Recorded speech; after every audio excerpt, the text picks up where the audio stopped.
আমরা নামাজের মধ্যে দোয়া কুনুত করি, সেই দোয়া কুনুতে যে কি ওয়াদাটা করি, অন্তত আমার তো মনে হয় সাধারণ মানুষের মধ্যে 99.9 লোকেরা জানে না দোয়া কুনুতে কি পড়ে, অর্থ বোঝে না।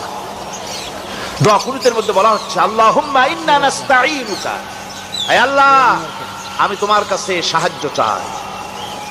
আপনি নামাজের ভিতরে বলতেছেন আপনার কাছে, হে আল্লাহ আপনার কাছে সর্বপ্রকারের সাহায্য আপনার কাছে চাই। নামাজের ভিতরে কিসের মধ্যে বলতেছেন? এরপরে বলতেছেন ওয়া নাস্তাগফিরুকা, তোমার কাছে ক্ষমা চাই, গুনাহ করেছি, অনেক গুনাহ করেছি, তোমার কাছে ক্ষমা চাই, কারণ সাহায্য করতে পারো তুমি, গুনাহ মাফ করতে পারো তুমি।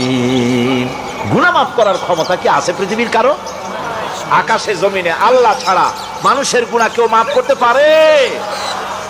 এরপরে বলতেছি ওয়া নুমিনু বিকা, হে আল্লাহ আমি তোমার উপর ঈমান এনেছি, পরিপূর্ণভাবে তোমার উপরে ঈমান এনেছি, ওয়া নাতাওয়াক্কালু আলাইক, আর তোমার উপরেই কেবলমাত্র ভরসা করেছি। ঈমান এনেছি তোমার উপরে, ভরসা করছিও তোমার উপরে।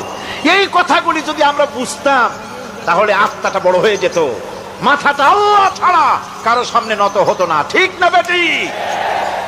এরপরে বলছি ওয়া নুসনি আলাইকাল খায়র, সর্বপ্রকার কল্যাণের সাথে তোমার প্রশংসা করতেছি। ওয়া নাশকুরুকা, আর তোমার কৃতজ্ঞতা স্বীকার করছি, আমি তোমার শুকর আদায় করি, সর্ব ব্যাপারে তোমার শুকর আদায় করি। আর কি করি?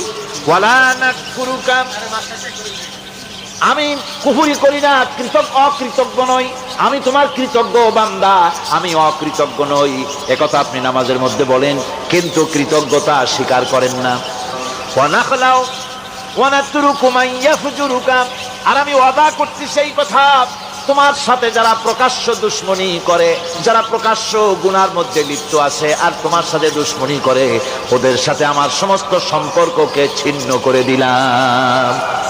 দেখছেন নামাজে কি কইলেন আপনি? আপনি নামাজে কত বড় কথা বললেন। ওয়া নাতরুকু মান ইয়াফজুরুকা, হে আল্লাহ আমি ওয়াদা করছি তোমার সাথে যারা দুশমনি করে, যারা প্রকাশ্য গুনাহ করে, তাদেরকে আমি পরিত্যাগ করছি, তাদের সাথে আমার কোনো সম্পর্ক নাই। এই কথা বলার পরে আপনার সম্পর্ক কার সাথে একটু চিন্তা করেন তো। আপনার বন্ধু কারা? ইলেকশন আসলে ভোট দেন কাদেরকে? কাদের চা খাওয়ান, কাদের সামলা দেন? একটু চিন্তা করেন, অঙ্কের সাথে মিলায় নেন। সুতরাং নামাজে কি বলেন সেটা আপনাকে বুঝতে হবে। এরপরে বলতে বলা হচ্ছে আল্লাহুম্মা ইয়্যাকা না'বুদু ওয়া লাকা নুসাল্লি, আয় আল্লাহ তাআলা আমি একমাত্র তোমার গোলামি করি।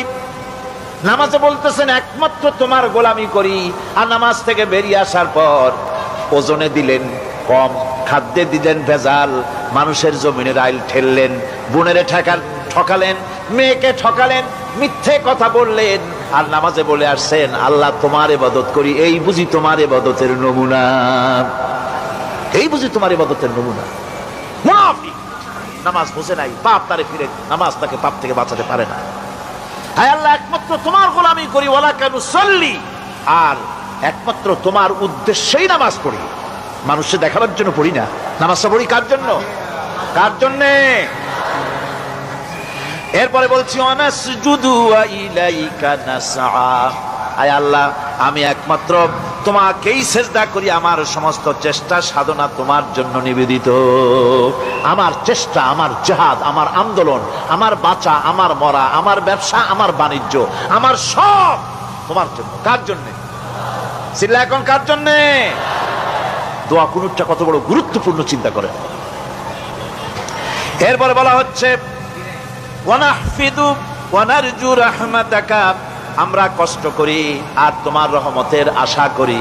হায় আল্লাহ আমরা কষ্ট করতেছি আর তোমার রহমতের আশা করতেছি। ওয়ানাখশা আযাবাকা, আর তোমার আযাবের ভয় করতেছি। হায় আল্লাহ তুমি দয়া করে আযাব থেকে বাঁচাও। ইন্না আযাবাকা বিল কুফফারি মুলহিক, নিঃসন্দেহে আযাব তো কেবলমাত্র কাফেরদের জন্য, জাহান্নামে নিক্ষিপ্ত হবে কাফেরেরা। হায় আল্লাহ তাআলা আমি তোমার আযাবকে ভয় করতেছি, তোমার জাহান্নামের শাস্তি থেকে আমারে বাঁচাইয়া দাও। জাহান্নামের শাস্তি থেকে যদি বাঁচতে হয় তাহলে দোয়া কুনুতটা বুঝা নামাজটা যদি সেইভাবে আদায় করা যায়, নামাজ কামেল হয়ে যাবে। কোন আলহামদুলিল্লাহ। আমরা